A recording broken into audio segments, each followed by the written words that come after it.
यहाँ अगर कोई ऐसा प्रयोग मैं कर रहा हूं जो मुझे नहीं करना चाहिए तो आप मुझे बता दीजिए। तो उन्होंने कहा कि नेहरू को पंडित नेहरू क्यों बोलते हैं? पंडित तो उनका जाति है और जाति प्रथा समाप्त हो गई है, फलाना ठिकाना, उसके बाद भी अब ब्राह्मणों का सम्मान करने के लिए पंडित लगा के बोलते हैं। क्या आपने कभी बोला कि वैश्य मैथिली शरणगुप्त?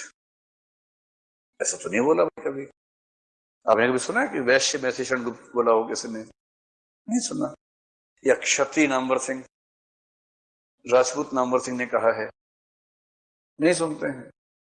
तो पंडित श्रीधर पाठक ने क्यों कहा है?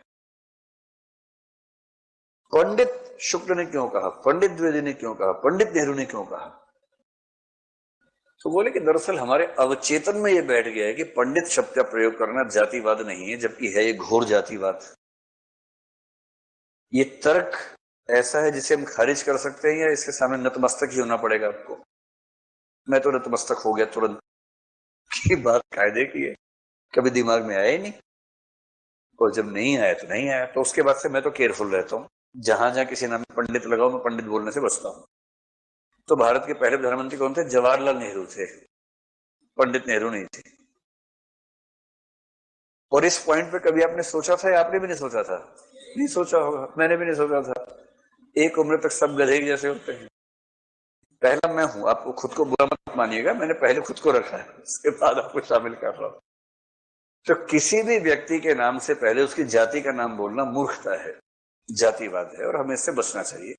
तो मैं तो आपके नोट्स में कहीं कहीं होगा पंडित श्रीधर पाठक, क्योंकि नोट्स उस जमाने के जब दिमाग नहीं खुला था, बाद में समझ में आया। तो मैं तो बोलूंगा श्रीधर पाठक, और अगर और सम्मान करना है तो डबल श्रीधर पाठक। जैसे डबल श्री रविशंकर हैं तो ऐसे श्री श्रीधर पाठक कह देंगे, जैसे श्रीमती राम। तो कई बार श्री लगाने से कंफ्यूजन बढ़ता भी है, कभी कंफ्यूजन कम होता है। तो स्वच्छ